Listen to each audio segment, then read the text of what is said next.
ሰላም ውድና የተከበራችሁ የማርካን ቲዩብ ተከታታዮች እንዴት ናችሁ? የኔ ውድ ፋሚሊዎች ሲከፋኝም ደስ ሲለኝም ሀሳብ ሲኖረኝም ስጨነቅም ወደ እናንተው የምመጣባችሁ እናንተም ደግሞ ዌልካም ብላችሁ የምትቀበሉኝ የማታሳፍሩኝ ጎበዝ በርቺ ምናምን እያላችሁ የምታበረታቱኝ ውድ ፋሚሊዎች እንዴት ናችሁ? ደህና ናችሁ?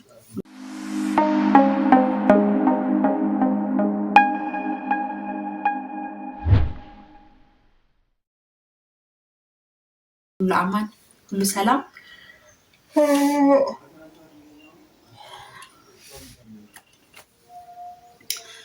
እንግዲህ በጣም ደህና ነኝ፣ ሰላም ነኝ። እናንተ እንዴት ናችሁ? ሁሉ አማን ነው አይደለ? ዛሬ ዞር ስለ አንዳንድ ነገር አየሁና መጣሁ። ያው ቤቴ ላይክ፣ ሼር፣ ሰብስክራይብ እያደረጋችሁ አብራችሁኝ ይሆኑ እላለሁ። ይህንን ልጅ እንደምታዩት ከሆነ ማን ነበር የዩቲዩባቸው ስም? የዩቲዩባቸው ስም ጠፋብኝ። በጣም እከታተላቸዋለሁ፣ ከበፊትም እከታተላቸዋለሁ።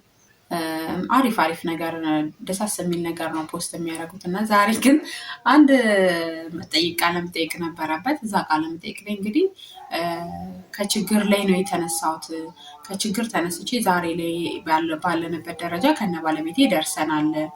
ያው እንግዲህ የችግራቸው መጠን በፊት እንደተጋባን በኮንዶሚኒየም ነበር የምንኖረው፣ በአፓርታማ ውስጥ ነበር የምንኖረው። አሁን ግን G+1 ላይ ነው የምንኖረው። ነገር ግን G+1 ላይ መኖራችን ድሎትን አያስመለክትም፣ ችግር የለብንም ማለት አይደለም ብሎ ተናግሯል።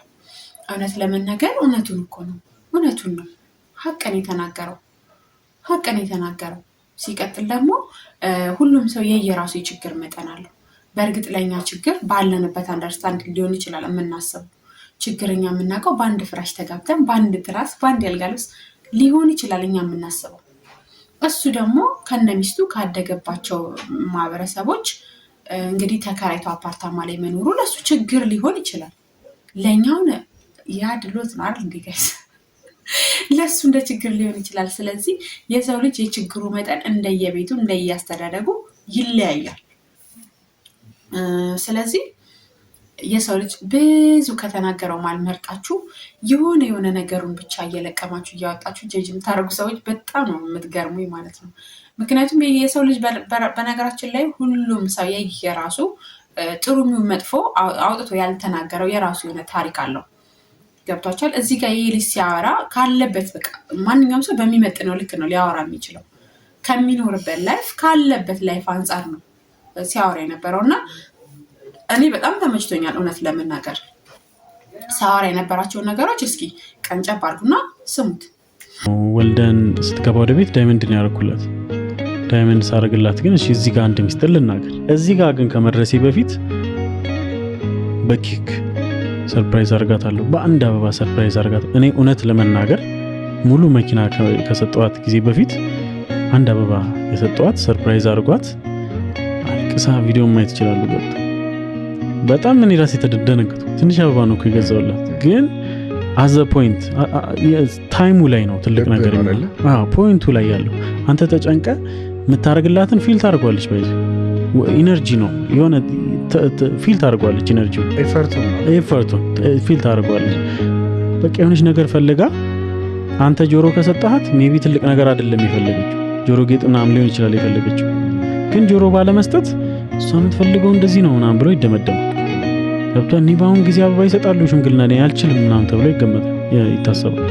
እንደዛ ሳይሆን ኤፈርትን ነው የምታየው። ከኤፈርት ባለፈ ደግሞ ፎከስ አድርገህባታል። ምን እንደምትፈልግ ምን እንደምታስብና እያየህ ከሆነ የቤቱ ራስና ልጅ ታርጓል። በትንሽ አበባም ሰርፕራይዝ ታርጋታለህ፣ በአንድ ቦርሳ ሰርፕራይዝ ታርጋታለህ። በተለይ ሴቶች ደግሞ እንደዚህ ከባድ ፍጥረት አይደለም ወጥቷል። እንደ ውስብስብ ምናምን እንደሚባሉት አይመስለኝም። እንደኔ በጣም እናቶች ናቸው እኮ። እናት ስትሆን ቀላል፣ ሚስት ስትሆን ከባድ አይደለች እና የምትሰጣትን የምታበዛ ስለሆነች በሰዓቱ ላይ ግን የሚያስፈልጋትን ነገር ማወቅና እሷን መሞከር። ትልቅ አበባ አስፈልገኝ ብላ በመጀመሪያ ቀን ምናምን በመጀመሪያ ትዳር ምናምን አትጠይቅ፣ በመጀመሪያ ሽምግልና አትጠይቅ። ያንተን ግን ኢፈርት ለሷ የምታደርገውን ነገር ካየች ካውንት ታደርጓለች። አሁን አንድ ምን ብዬ ልንገር፣ የወር ደመወዙ በጣም ትንሽ የሆነ ሰው የስንት ሚሊዮን ብርና መኪና ማን ኤክስፔክት ካደረገች እሷ ራሱ ችግር አለባት። ስለዚህ ኤክስፔክት አታደርገው። እሷ ኤክስፔክት የምታደርገው ለእሷ የሰጣትን ቫልዩ ነው። ስለዚህ በትንሽ ነገር ቫልዩ እንዳላት አንተ ጋር ማሳየት። አሁን እንግዲህ ምን ትላላችሁ? በቃ ሀቅ እኮ ነው የተናገረው። ሴት ልጅ ትንሽ ነገር ያስደስታታል። ሴት ልጅ አሁን እኔም እላለሁ እንዲህ ብዙ አበባ ምናምን ለሰርግ ለመልሲ እንደይባሉ ለሽምግልና ምናምን ሲገባ አሁን ለዚህ ሁሉ አበባ የሚወጣው 50 ሺህ ብር 60 ሺህ ብር የሆነ ነገር ቢያደርጉበት ስላለሁ፣ ግን ያ የእነሱ ያሉበት ደረጃቸው እኮ ነው። ካሉበት ደረጃ አንጻር ያ አበባ ትንሽ ስጦታ ሊሆን ይችላል እነሱ፣ ለእኛ ደግሞ ትልቅ ሊሆን ይችላል። ሲቀጥል ያው እሱም እንዳለው ሁሉም ሰው ባለበት ነው። ሴቷን ብትሆን የምትጠብቀው ባለበት ነው። ባለበት ከደሞዙ በላይ ወይም ከሚያገኘው ነገር በላይ እንግዲህ ስጦታ እንዲሰጣት ጊፍት አትጠብቅም። ስለዚህ ሁላችንም ችግራችን እንደየቤታችን፣ እንደየሁኔታችን፣ እንደየአስተዳደጋችን ነው።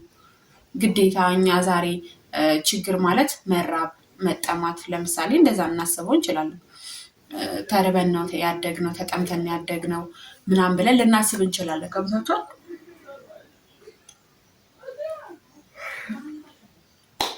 ግን ይሄ ልጅ ደግሞ ካደገበት አንጻር በዛ አንደርስታንድ አይደለም ያደገው።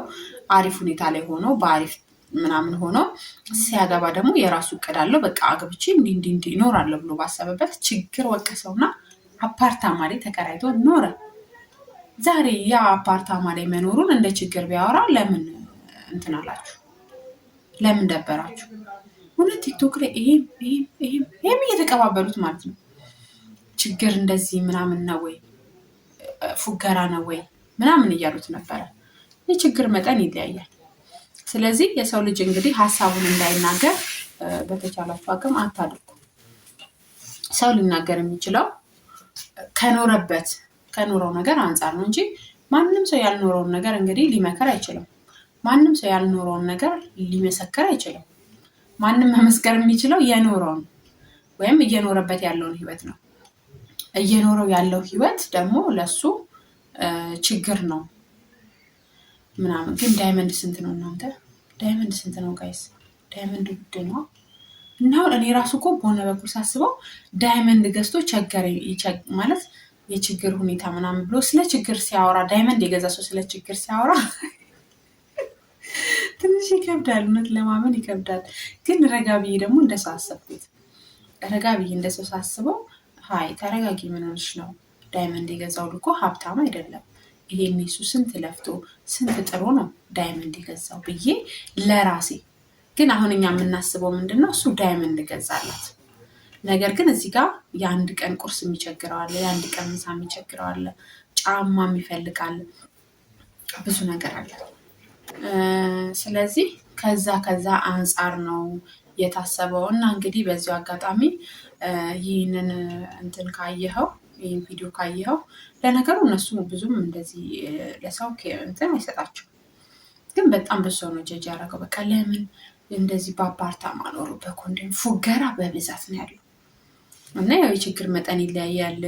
ችግር ማለት ሜዳ ላይ መውደቅ ብቻ አይደለም። አሁን እኔ ከሱ የተማርኩትን ነው የምነግራችሁ። ችግር ማለት ሜዳ ላይ መውደቅ ብቻ አይደለም። ችግር ማለት ተንደላቆ እየኖሩ ችግር አለ። በነገራችሁ ላይ ግን ማለት ነው ማርያም ሲሪየስ ላውራ፣ ችግር ብለን የምናስበው እነሱ በራሳቸው ደግሞ ብዙ ችግር ብለው የሚሉት ነገር አለ። የጤና ችግር ሊሆን ይችላል፣ የሆነ አንዳንድ ነገሮች ችግር ሊሆን ይችላል።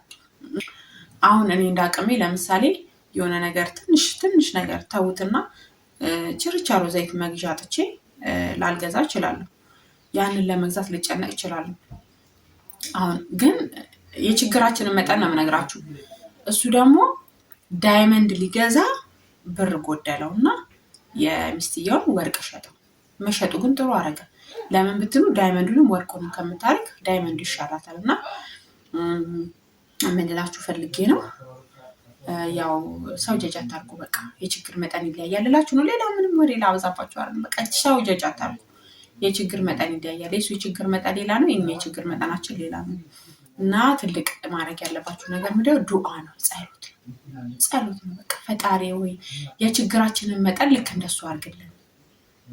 የምንበላው፣ የምንጠጣው፣ የምንለብሰው፣ የሆነ ነገር የምናደርገው፣ ቤት ኪራይ የምንከፍለው ምናምን አሳጥተን ሳይሆን የችግራችንን መጠን ዳይመንድ ለመግዛት በቃ ያለን የምንሸጠው ነገር አታሳጣ ማለት ነው ያለብን። ስለዚህ ሰው ጀጅ አታርጉ ልላችሁ ፈልጋለሁ። እወዳችኋለሁ። ሰው የራሱን የሆነ ነገር ሲያወራላችሁ በተቻላችሁ አቅም ስሙ እንጂ ጀጅ አታርጉ። በቃ ለዛ ነው እና እወዳችኋለሁ። በድጋሚ ቤቴን ላይክ አርጉ፣ ሼር አርጉ፣ ሰብስክራይብ አርጉ። መልካም ቀን ይሁንላችሁ እላችኋለሁ። በያላችሁበት ሰላምና ጤናችሁ እንደ ምድር አሸዋ ይብዛልኝ። ቤቴን ላይክ፣ ሼር፣ ሰብስክራይብ እያደረጋችሁ አብራችሁኝ እንግዲህ ቪዲዮችን እያያችሁ አበረታቱ ይልላችሁ ወዳለሁ። ሁላችሁንም በጣም ነው የምወዳችሁ። በያላችሁበት ሰላማችሁ ብዝት ይበልልኝ። መልካም ቀን